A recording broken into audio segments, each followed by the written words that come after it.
Hi, and welcome to this vocabulary lesson because we are going to look at synonyms, collocations in context, and words that belong in the word family. I hope you'll stick around with me every single day, learn these 3,000 words with me.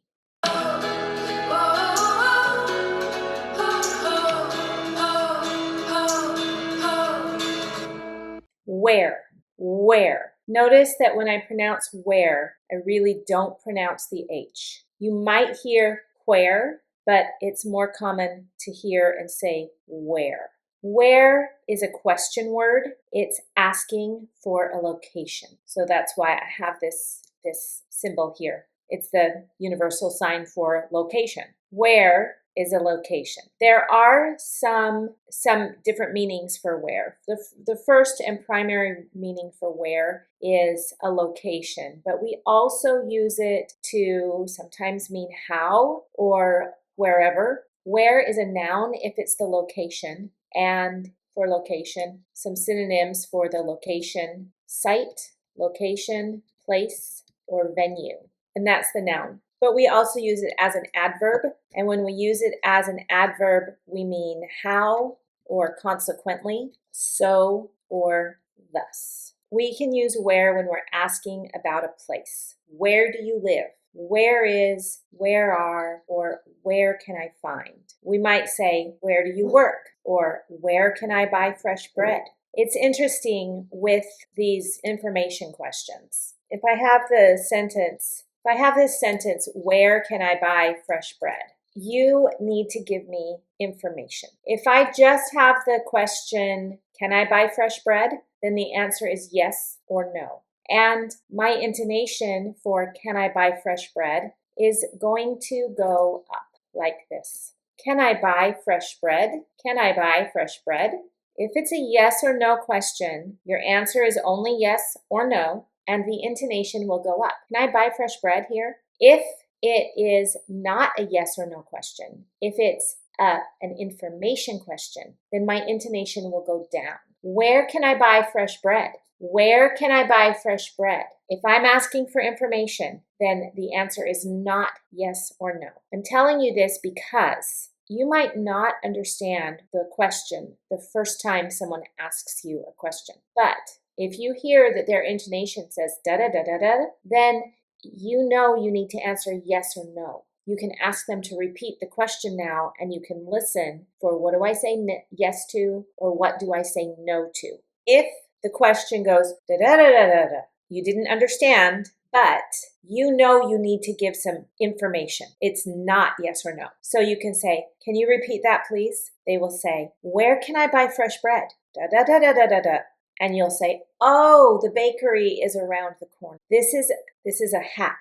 If you don't understand English quickly, or you don't expect someone to talk to you, you might not be ready to hear English. But if you can hear the intonation, and then you can ask them to repeat it, and they will, and you will understand it better because you know the intonation. You know what answer to give. Where can refer to a place in which something happens. For example, where we met, where I grew up, where they stayed. So the example I have here is, this is the town where I grew up. Notice that in this second, so this is a relative clause, where refers to the town. I is our subject, verb, okay? So where I grew up. I very often hear people after the where or who or something, a question word like this, they then use the question syntax. They'd say, where grew I up? But that is not correct. When it's a relative clause, then we have the standard statement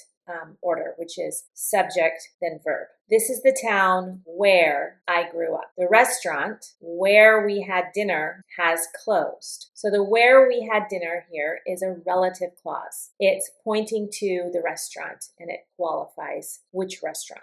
We use where when we refer to a situation or a circumstance. For example, we would say where possible, or where appropriate, or where necessary. This is not about a location. This is about how reasonable it is to do something for this situation. For example, please recycle where possible. That's the same as saying please recycle if possible. Additional safety equipment should be used where necessary. You can say if necessary. You can say when necessary. You can use where for that same thing. Where can refer to a point in a process or a discussion. For example, where we left off, or where things stand, or where the problem begins, or where it went wrong. These are not talking about a location. This is talking about a moment in the conversation that diverged. For example, let's continue where we left off yesterday. I can see where the misunderstanding started. You might not be looking at a location. You might be looking at a conversation. We use where to express uncertainty or lack of knowledge when we say, where on earth, where in the world, I don't know where, or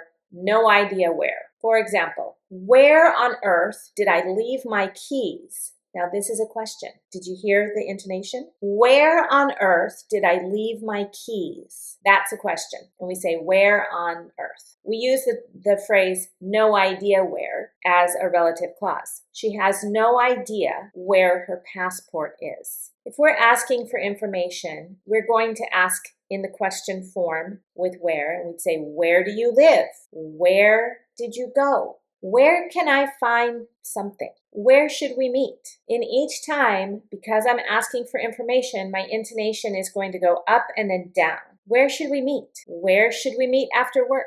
We use it in relative clauses. For example, you remember the place where we met last time? You remember the city where the Olympics were? You remember the house where we lived when you were 10? And the moment where. You remember the moment where we usually say the moment when, but where works. You remember the moment where you said you hated that actor? He was sitting right behind you. This is the cafe where we first met. And notice when it's a relative clause, we have our subject in this clause, then the verb phrase. It's not where did we first meet or where meet we first. We have some fixed expressions with where. For example, where possible, where appropriate, where necessary, where applicable, or where available. Sold in all stores where available. Employees may work from home where appropriate. Use protective gloves where necessary. And we use where when we talk about progress or problems. For example, a very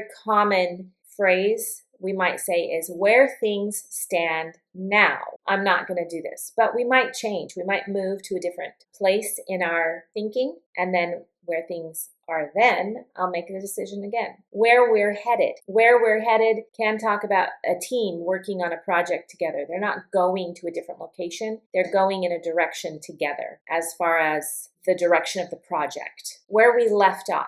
Let's continue where we left off. I don't understand where it went wrong. Where did the mistake occur? It's not a location. It's an idea. It's a time in a process. Let's discuss where things stand. Can you explain where it went wrong? And we use where in emphatic expressions. Where on earth? Where in the world? All of these are like, what? I don't get it. Where on earth? Where in the world? We can say from where I stand, and that means from my point of view. From where I stand, this doesn't look like a problem. No matter where. We might say, no matter where you are, I will always love you. And that means location, but it also means whatever you're thinking or feeling, no matter where you are in this, I will always love you. And we use the word wherever.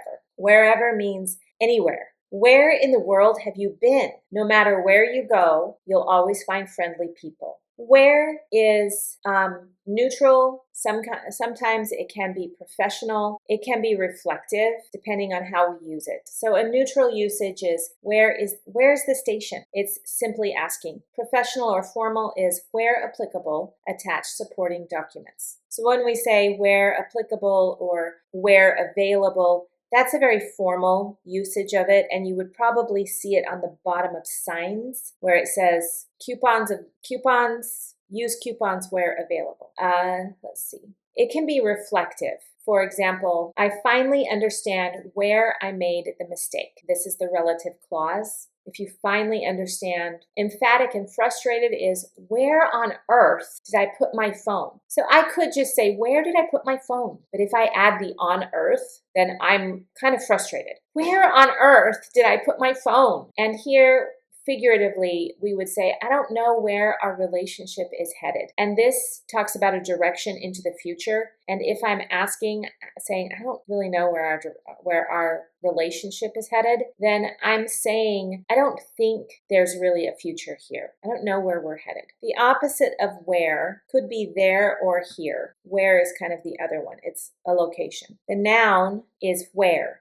There's no verb or adjective or adverb. Well, no, we use where as an adverb. We mean how or wherever. That would be the adverbial use. There are a lot of words that combine where with other words. For example, another noun is wherewithal. The wherewithal, if someone has wherewithal, it means they are paying attention to what's going on around them. They are mindful. I didn't have the wherewithal to think about that yesterday, but I can think about it today. So wherewithal, we have whereas, which is, it's a conjunction. That means we would use it in academic language, and it would be to draw a conclusion, whereas. So there are a lot, you'll see more wheres, and each one of them has a little bit different usage. The main idea is that it's a location, and then we use it figuratively, where.